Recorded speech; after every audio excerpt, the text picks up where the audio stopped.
graphical tools for causal inference. So this talk is about some functionality that we are considering to implement at some point.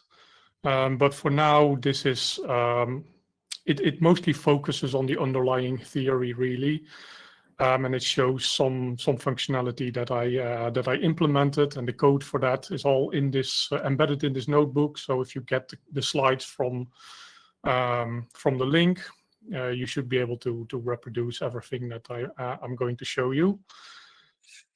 But yeah, if you happen to be already quite familiar with causal inference, like the work of Judea Pearl and etc., this probably won't show you that much new, but hopefully it will still be interesting. So basically, this is most of this work is about, the kind of resolving the tension between causation and correlation. We all know that correlation does not demonstrate causation, but it is in some way related to it. And we want to go a step further than just, not wanting to say anything about causation at all, because it's difficult. So very briefly, on a philosophical level, some people like to question if causality is even real and if we can learn anything about it. I would argue that yes, actually it is real, because we have clearly some degree of mastery over the world around us. We can, the fact that I'm sitting here behind the computer broadcasting this presentation, we need to understand a lot about the causality in the world to make this happen, because this doesn't just happen by accident. And causal inference is also a very scientific thing, and that's something I hope to get across to you. Now, like I said, correlation and causation are not the same thing, and in particular, causality is not something you can just get from the data. There is no magic wand you can wave to just infer causality from a spreadsheet. And this is quite important because, especially in the world of machine learning and such, we've kind of gotten used to just throwing standard algorithms at the data in order to get something out, in order to get a prediction out. And with prediction, you can do that, but with causal inference, you really need to do some thinking for your own. And I kind of want to show you some tools that we have in order to do that. In particular, what we call the directed acyclic graph. So the DAG. What you basically need to do in order to do causal inference is you need to formulate some hypothesis and then test it. And formulating this hypothesis, you can start by drawing one of these DAGs and then seeing if it's adequate for explaining your data or not, and also for finding out if you can actually get causal information from your data or not. So how do we investigate causality? Well, there's basically two main ways to do it. The most well-known one is experimentation. Especially in a subject like physics, you can just set up your experiment, have a lot of control over everything that's going on in your setup. You can vary one thing, see what it does, but we can't always do that. And sometimes it's because we simply don't have a way to create the experiment. In astrophysics, for example, we can't make a whole new star.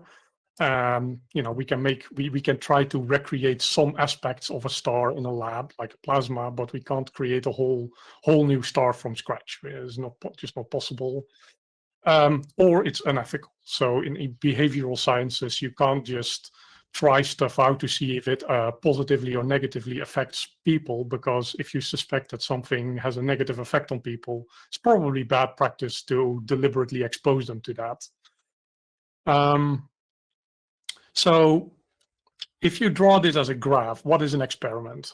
Well, this is the simplest sort of situation that you can think of. You have an exposure, so something you do, something you have control over, like giving someone medicine or taking medicine, and you have an outcome, such as getting better or not. And in observational data, so this is just data you pull from the wild, there will probably be some kind of confounder. So for example, when it comes to medicine, if this is a medicine that is freely available in the market, certain people might buy certain medicines, and certain people might also be more or less susceptible to a particular outcome. And this can confound your data. So how do you resolve this? Well, you do an experiment. And when you do an experiment, you basically just decouple this arrow here. Instead you take a coin flip, and that determines who gets what medicine, if any. And then you observe the outcome. And because you have now cut away this causal effect by just actively intervening, you can measure the strength of this arrow here. Now, observational data, when you're dealing with observational data, you're actually trying to, despite the fact that you have this confounder, to still get some causal information from the data that was collected in the wild. And in order to do that, you need to have a holistic view of how your data came to you. Like what was the real data generating process? What kind of factors are there involved in everything that you see? Why were certain data there? Why were certain data not there? Why do certain people, take a medicine or not? And depending on whether you have data on this confounder or not, you may be able to actually still measure this arrow. Okay, next slide. And I want to kind of walk you through the basic causal graphs that are important for understanding all of these effects. So I have a function, which is again in this notebook, called causal graph, in which you can label exposures, so things you're interested in changing, and outcomes, so things you have control over and things you want to have control over. So this is what we call the fork. It's a causal graph where there is some kind of common cause between the exposure and the outcome, which is muddling up the data. Now, let's just run a very simple numerical experiment to illustrate this confounding. So here I have a variable c. I just generate some random c's between 1 and 5. And then I have an x and a y that actually in this case don't have a direct effect between each other. They are independent of each other, but they both depend on c. And if I generate this data and then I plot x against y, you'll see that there is a trend because of this confounding. So if you were to observe this data and you weren't aware of this confounding, you might think that x causes y if you weren't thinking straight. At the very least, you can see that x and y are correlated. Now, I added a little utility function to the code, which is called color points. So basically, that shows this plot here, but it also colors the points based on the value of c. And you can see that if you do this, that within each value of c, there's actually no confounding between x and y, or there's no trend between x and y. You can actually see, because there's 5 different values of c, that each x and y just have kind of like an amorphous blob of points. And so this is what we call controlling for c. If you control for c, then the apparent correlation between x and y disappears. We also call this adjusting for c. So how can you do that mathematically? Well, the simplest way is to just do a linear fit. Now, it doesn't have to be a linear fit, but I wanted to keep things simple, so we're doing a linear fit. And if you linear fit your data on both X and C, then you can see that actually C is what explains the variation in Y, and X doesn't. So the coefficient for X is only very small, and this is what we want to see. We want, we want to see that it's actually C that's causing that's driving Y and not X. On the other hand, it is perfectly possible to fit Y on just X, and in that case you do get a straight line as you see here. So this is like the confounded model. So the conclusion here is that if you have a fork, you need to adjust for the common confounder. And I have this tag here adjusted, which colors the node C blue, and it kind of closes what they call this backdoor path. So here, the backdoor path is drawn as this red dashed arrow to show that there is another information path from X to Y that is not causal, and that is kind of skewing your inference.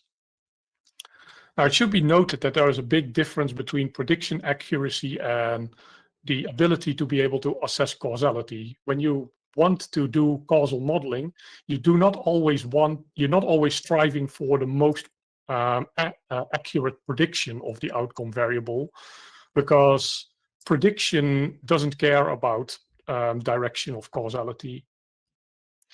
It's perfectly possible and even permissible to predict Y from just X, even if there's no causal link, because X still carries information about Y.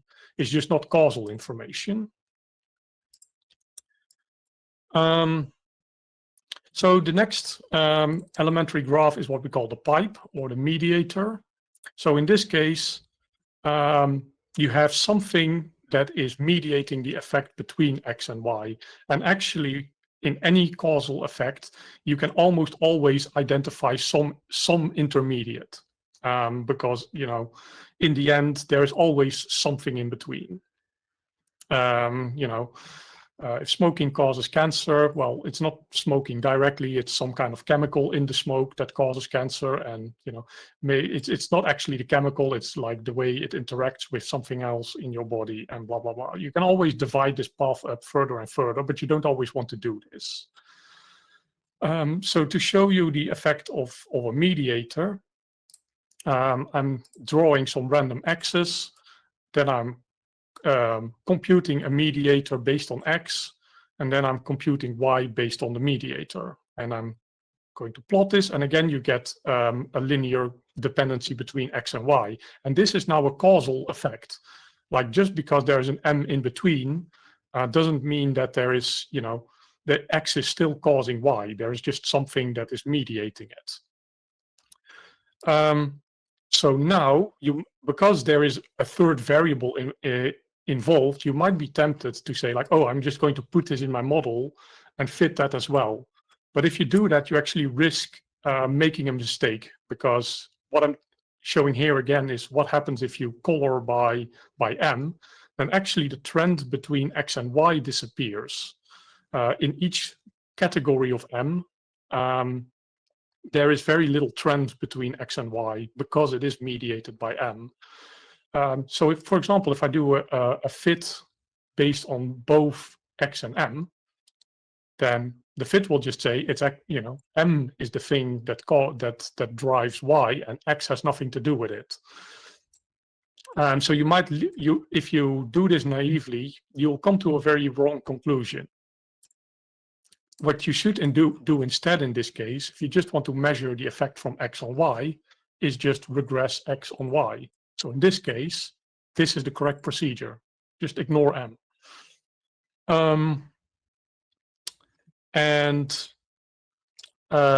If you do want to include M, you'll actually have to do two things. You'll have to measure the effect of X on M and then the effect of M on Y, which you can do separately. And then, you just multiply those effects. And again, you get the same answer as here, basically. So in general, you should not control for mediators unless you really have to, in which case you have to be careful. And if you draw a causal graph with an adjusted mediator, it will actually show you that you're blocking the causal effect by dashing the arrows.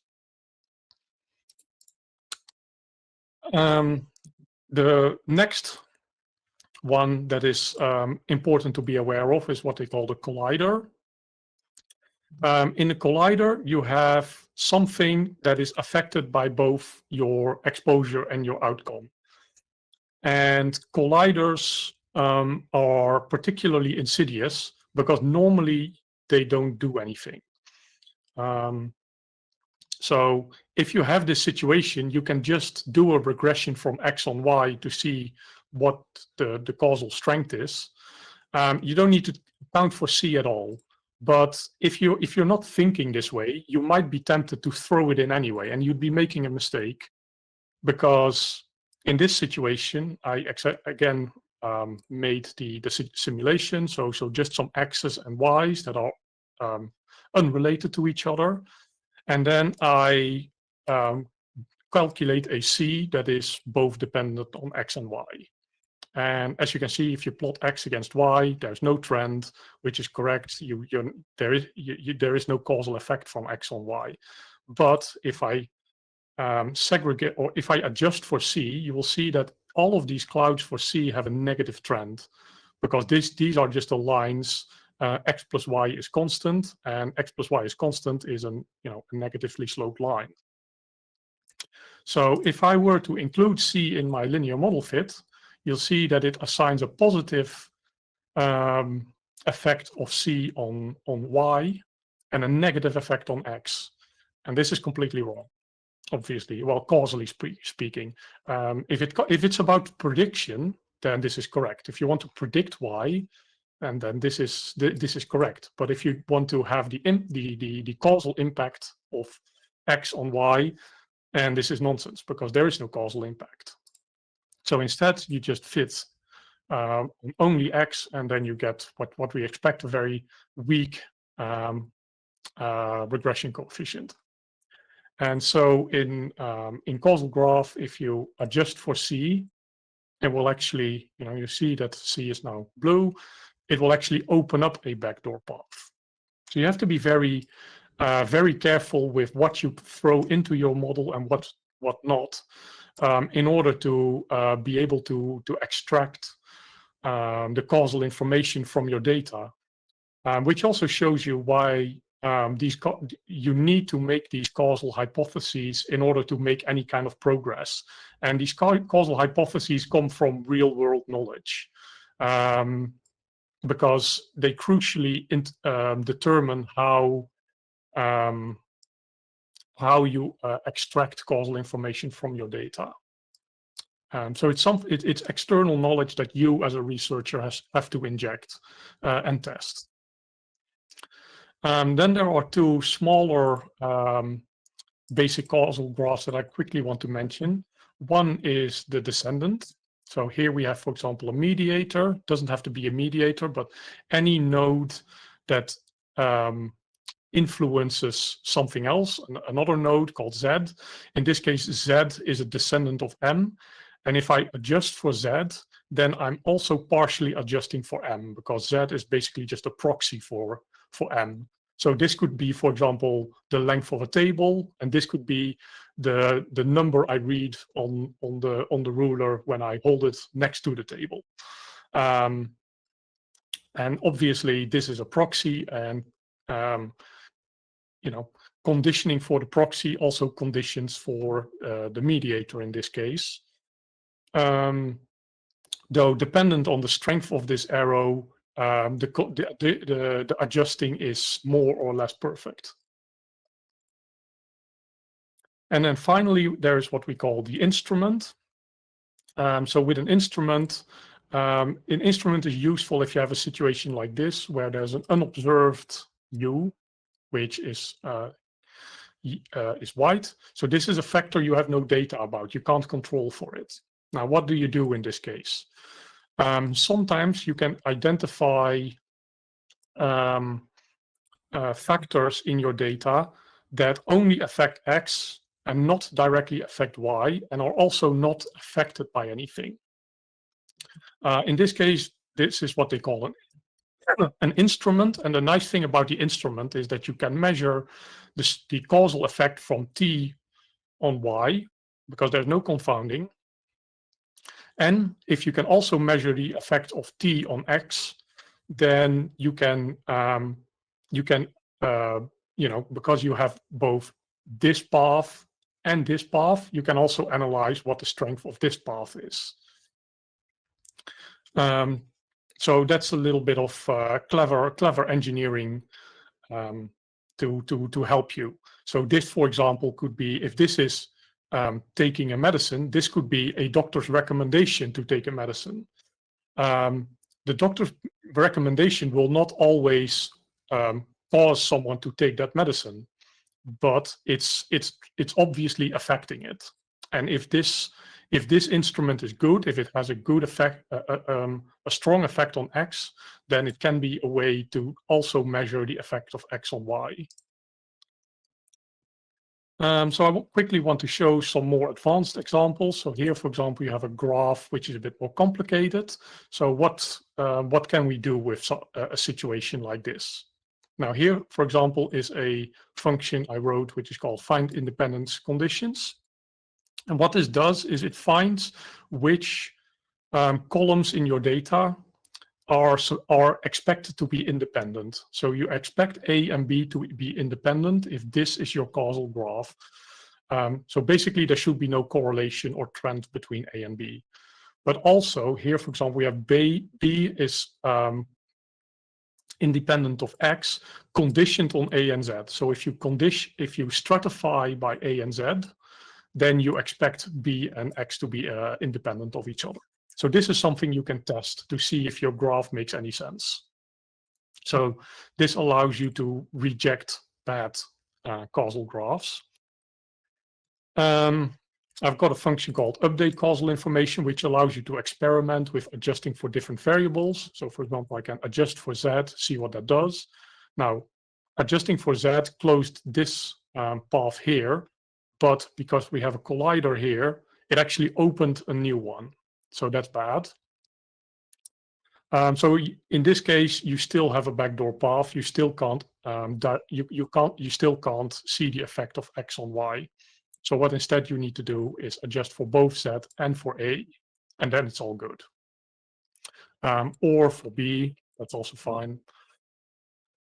Or even for A, B, and Z, which is also fine. So, okay, you can do this by hand, but what if you just want to let the computer figure out, what you should adjust for? There's a function called block backdoor paths. This says that you can adjust for A and Z. That's fine. You can adjust for B and Z, or you can adjust for A, B, and Z. All of these condition sets will work to expose the causal effect between X and Y. You can tell the graph that certain variables are unobserved. So if A is unobserved, for example, then it will not suggest any condition sets with A in it.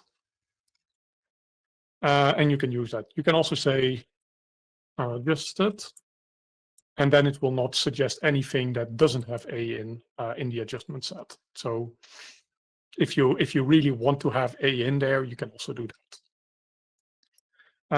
Okay, I see I'm running a little bit low on time, but I think I can. This is the last little bit that I want to show, and this is an example from the book by Judea Pearl. The link is in the at the end of the presentation. So I kind of took a lot of inspiration from his work to implement this, and this is an example that he treats in the book. So if you I recommend reading this if you have more questions about it. So basically, you want to investigate the relationship between smoking and cancer. But someone tells you that there might be a genetic factor that is actually confounding this. There is some gene that's causing people to smoke, but also giving them cancer. Now, what do you do about this? Presumably, you won't have access to this information. You can't just start. Well, I mean, genetic information is difficult to come by, and you don't even really know what gene to look for, if it even exists. So, how do you deal with this situation? And the answer is that you actually investigate this causal path a bit better. So you start tracing what causal path we are going down here. So suppose we identify tar in lungs as a mediator. And most importantly, there is no direct effect of smoking on cancer, only a mediated effect. And this kind of highlights an important aspect of these graphs, which is that if you don't draw an arrow, that's a very strong assumption. You're assuming that there is no effect there. So actually, when in these graphs, it can be tempting to look at the arrows, but you should really be looking for the arrows that aren't there. Those are the really strong assumptions. Now, this full path is still confounded. So what have we gained? Seems like we haven't gained much, but actually it turns out that you can investigate the causal effect of this path. How is that possible? Well, if you just make this the exposure, you'll see there's no confounding anymore. And that's because there's a collider here. Colliders are not a problem if you don't condition on them. They don't conduct information, essentially. So you can investigate what effect smoking has on tar in someone's lungs. Obviously, you need to actually go and get some people. You need to, actually get some data from people. The lights are going out in this office, but I think we can manage. So we can measure this arrow. Can we measure this arrow, the tar in lungs to cancer? Well, actually, yes. So let me redraw. Like this graph is slightly reoriented to put the tar here in the corner as the exposure. And you can see that if you adjust for smoking, you are closing this backdoor path here. So genetics is still a common cause for both of these, but by adjusting for smoking, you're blocking this path. And so that means that you can actually infer the strength of this arrow as well. So the conclusion is you can measure this arrow, you can measure this arrow, and so you can also measure the whole path, because that's just a compounding of the effects. And that's just kind of to give an idea of what sort of ideas you can get from these causal graphs. They indicate what direction you should be taking in order to get causal information. And sometimes this means you have to do some more work. You have to get this data in order to progress. But it's very good to see that you don't always have to do the experiment, because the experiment would actually mean you assign people to smoke or not, which is not something you can really do. So you have to use observational data. You just have to use it in a clever way. So these are my references, just two of them. So the Judea Pearl's Book of Why, very good book. I recommend you read it if you're interested in this. Very accessible. And there is a site called Daggety, which is an online tool that allows you to draw these graphs, which I kind of used as an inspiration for writing this functionality. And I hope that we can put this in the language at some point. Right. So let me go through some of the questions. Can we download today's presentation notebook? There should be a link on the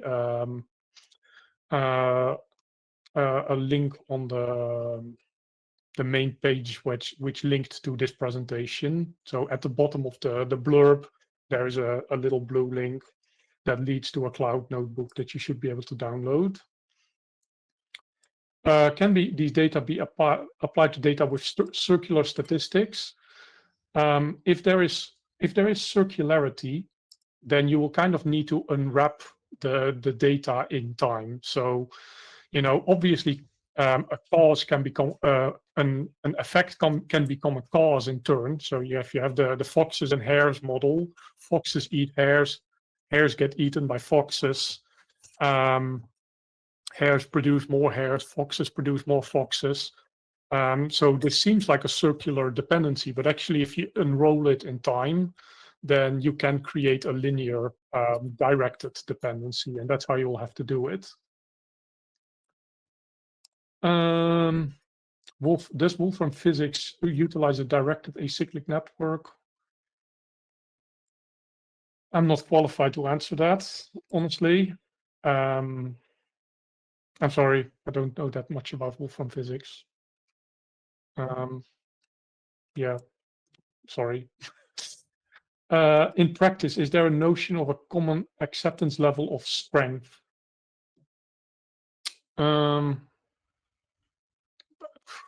I think this is a case-by-case thing. I think that this kind of reasoning is more aligned with Bayesian inference than with frequentist statistics. In frequentist statistics, people like to have like hard cutoffs and things like that, while in Bayesian statistics, people are a little bit more amenable to saying, you know, to reason in degrees. I think this is very much a reason in degrees kind of question. Will these functions be part of the Wolfram language core? I hope so, yes. Like hopefully there will be a causal graph symbol at some point.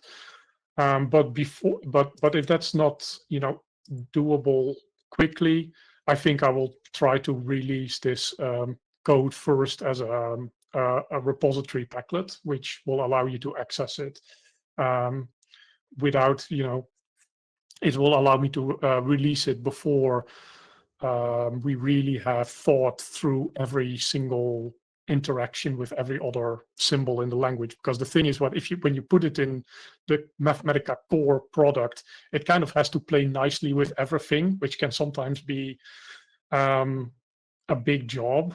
Like actually developing a little bit of functionality can be quite easy, but making sure that it plays nicely with everything else in the language can be quite difficult. Which is one of the kind of the defining features of Wolfram language, I would say, that we don't just put stuff in that then is kind of isolated from the rest of the language. But yeah, releasing it as a repository packlet will allow me to kind of skip some of this and just kind of have it as an isolated thing that doesn't necessarily care too much about the rest of the language.